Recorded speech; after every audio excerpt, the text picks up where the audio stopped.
அஸ்ஸலாமு அலைக்கும் வரஹ்மத்துல்லாஹி வபரகாத்துஹு. பிஸ்மில்லாஹிர் ரஹ்மானிர் ரஹீம். எல்லா புகழும் இறைவன் ஒருவனுக்கே. அல்ஹம்துலில்லாஹ். இன்று 2026ஆம் ஆண்டு அனுராதபுரம் மாவட்டம் கெப்திகொல்லாவ பிரதேசம் முஸ்லிம் அடவிரவ பாடசாலையில் தரம் 9இல் கல்வி கற்கும் மாணவன் ஆரம் ராஷித் என்பவர் கல்லீரல் தொடர்பான மிகவும் பயங்கரமான நோயினால் பாதிக்கப்பட்டுள்ளார். அவர் தற்போது அவருடைய கல்வியினை தொடர முடியாமல் வீட்டில் இருந்து கொண்டிருக்கின்றார். அவரை சந்திப்பதற்காக வேண்டி நாங்கள் இன்று அவரது வீட்டிற்கு வருகை தந்திருக்கின்றோம். அஸ்ஸலாமு அலைக்கும் ராஷித். வலைக்கும் சலாம். நீங்கள் இப்போ ஒரு சிக்கலான சிச்சுவேஷனுக்குள்ளே இருக்கீங்க. உங்களோட நோயை பற்றி கொஞ்சம் மேலே சொல்ல முடியுமா? நீங்கள் உங்களுக்கு இந்த நோய் எத்தனை வருஷமாக இருக்குது? நீங்கள் இப்போ ஸ்கூலுக்கு போகிறீங்களா இல்லையா? அதை பற்றி கொஞ்சம் சொல்ல முடியுமா? நான் அனுராதபுரத்துக்கு ஹாஸ்பிட்டலுக்கு போனேன். ஃபஸ்ட்டு மாசாலேருந்து அனுராதபுரத்துக்கு ஹாஸ்பிட்டலுக்கு போய் ராகமா ஹாஸ்பிட்டலில் க்ளீன் போட்டு தந்தாங்க. அந்த க்ளீனில் தான் இப்போ ஆப்ரேஷன் ஒன்று பண்ணுறதுக்கு இருந்தாங்க. ஸ்கூல் போக முடியாமல் 4 மாதம் இருந்தேன். பிள்ளைகள் படிக்கும்போது ஸ்கூல் ஆர்வத்தை என்னால் பார்க்க முடியவில்லை.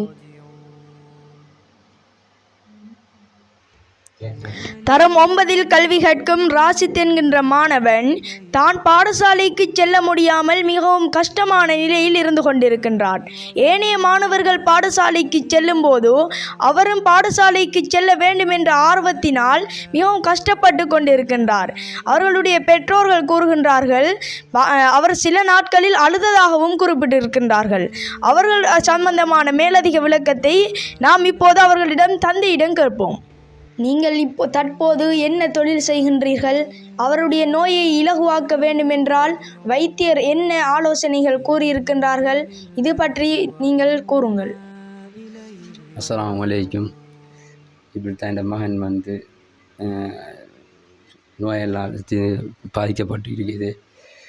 இந்த தொழில் நான் விவசாயம் நான் வெள்ளாமை மருங்கள் இது கச்சான சின்ன செஞ்சுருக்கேன். பெருசாக காணி இதுகள் இல்லை. யாரையும் குத்து வைக்க சொந்தமான காணி 1 ஏக்கர் காணியான் இன்னும் பக்கத்தில் குத்து வைக்க இதுகள் எடுத்து தான் சும்மா செஞ்சுட்டு இருந்தேன். 2 வருஷமாக இந்த மகனை நான் அனுராதபுரம் ஹாஸ்பிட்டலுக்கு கொண்டு போய் கிளினிக் கொண்டு போனேன். அதுக்கு பிறகு ட்ரான்ஸ்ஃபர் ஆகி ராகமா ஹாஸ்பிட்டலுக்கு இப்போ 6 மாதமாக போய்கொண்டிருக்கிறோம். போய் அந்த ஆபரேஷத்துக்கு டாக்டர் சொல்லியிருக்காங்க.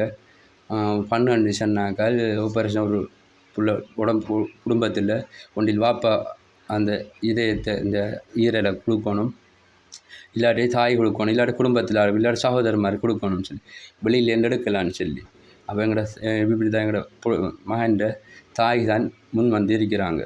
தாரன்னு சொல்லி பாதியை தாரன்னு சொல்லி அதால் செலவு கொஞ்சம் டாக்டர் வெளியில் செய்தன்னு சொன்னாக்கால் ஒரு 1.5 கோடி ரூபாய்கிட்ட தேவைப்படுது.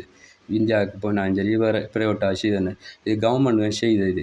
அதில் நம்ம சாமான் வாங்கி கொடுக்க இதுன்றதுக்கு காசு கொஞ்சம் ஒரு 10-50 லட்சம் 50 லட்சம் ரூபா காசு தேவைப்படுது. ஏன்டா ஒரு 3 மாதம் வச்சுருக்கணும், கிளினிக்கு போகணும், ப்ரைவேட்டாக ரத்தம் சோதிக்கணும், இப்படி கணக்க பிரச்சனை இருக்குது. அதில் இந்த பிள்ளைக்கு இப்படி வருத்தம் கிடக்கு. நீங்கள் எல்லோரும் வீடியோ பார்த்துட்டு தான் இருக்கிறீங்க. எல்லோரும் இதுன்றிருக்கேன். நான் தொழில் விவசாயம் எல்லோரும் தெரிஞ்ச விஷயம். அதில் என்னால் அந்த தொகையை சமாளிக்கிறதுக்கு அதனால் உங்கள்கிட்ட வந்திருக்கேன். அந்த சமாளிக்கிறதுக்கு உங்களுக்கு உதவி கேட்டு தான் வந்திருக்கேன். நமக்கு அல்லாஹ் தஆலா சொல்லியிருக்கான், ஒரு மனுஷன் சகாத்து பித்ரா தர்மம் சொல்லி இருக்குது எல்லாருக்கும். அது மாதிரி தொகையத்தை நான் கேட்டிருக்கேன். என்னால் உங்கள்கிட்ட கேட்க ஒரு தொகை உண்டு. உங்களோட சகாத்துங்களுக்கு தர்மம் எல்லாம் இருக்குது. நோய் நொம்பலுக்கு ஒரு மனுஷனுக்கு கொடுக்க இதெல்லாம் இருக்குது. அதில் உங்கள்கிட்ட கேட்டிருக்கேன். உங்களோட நோய் நொம்பல் என்ன முசீபத் எல்லாமே களைஞ்சி அல்லாஹ் தஆலா உங்களுக்கு ஒரு சொற்களத்தில் ஒரு முதல் இடத்துல தருவானார். இந்த பிள்ளைய லேசாக்கி தந்த உங்களோட காசு இதில் நீங்கள் ஹெல்ப்ஃபுல் உதவிகள் செஞ்சால் அது நாளைக்கு மறுமை நாளில் தான் அல்லாஹ் தஆலா இன்னும் உங்களையும் வச்சு கேட்பான். கேட்கறதுக்கு பதில் நானும் கொடுக்கறதுக்கு செய்தாக இருக்கேன். நீங்கள் தந்ததுக்கும் நீங்கள் செல்லக்கூடியதாக இருப்பீங்க. தற்போது அவர்களுடைய தந்தை சொல்ல முடியாத வார்த்தைகளை இக்கட்டான சூழ்நிலையில் சொல்லியிருக்கின்றார்கள். பெத்த மனது பித்தி என்பார்கள். அதே போன்று அவர்கள் சொல்ல முடியாத சூழ்நிலையில் சொல்லியிருக்கின்றார்கள். அவர்களுடைய தாயார் அவர்களுடைய கல்லீரலில் பாதியை கொடுப்பதாகவும் வாக்களித்திருக்கின்றார். இப்படியான ஒரு தாய் தான் இவர் ராசித் அவர்களுடைய தாய். அவர்களுடைய ஆசை அவர்களுடைய பிள்ளை நல்லா வர வேண்டும் என்று. அவர்களுடைய தாயிடம் அவர்களை பற்றி சற்று கேட்போம். அஸ்ஸலாமு அலைக்கும். எனது மகன் ராசிட்டு அவருக்கு சுகம் இல்லை. எனக்கு 3 பிள்ளைகள், 3 பொம்பளை பிள்ளையும் ஒரு ஆம்பளை பிள்ளையும். இன்ஷா அல்லாஹ் நீங்கள் எல்லாரும் உதவி செய்யணும். என்னுடைய பிள்ளைக்கு நான் தான் முன்னின்று போகிறேன். நீரிலை பாதியை கொடுக்குறதுக்கு. எனக்கு நான் எப்படி போனாலும் பரவாயில்லை, என்ற புள்ள வேணும் எனக்கு. தர்மம் தலை காக்கும் என்பார்கள்.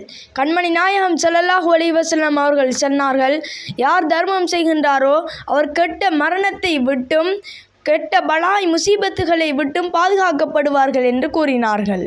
உயிருக்காக போராடி கொண்டிருக்கக்கூடிய ஆரம் ராசித் அவர்களை நீங்கள் உங்களுடைய பிள்ளையாக நினைத்து அவருக்கு உதவியினை செய்யுங்கள்.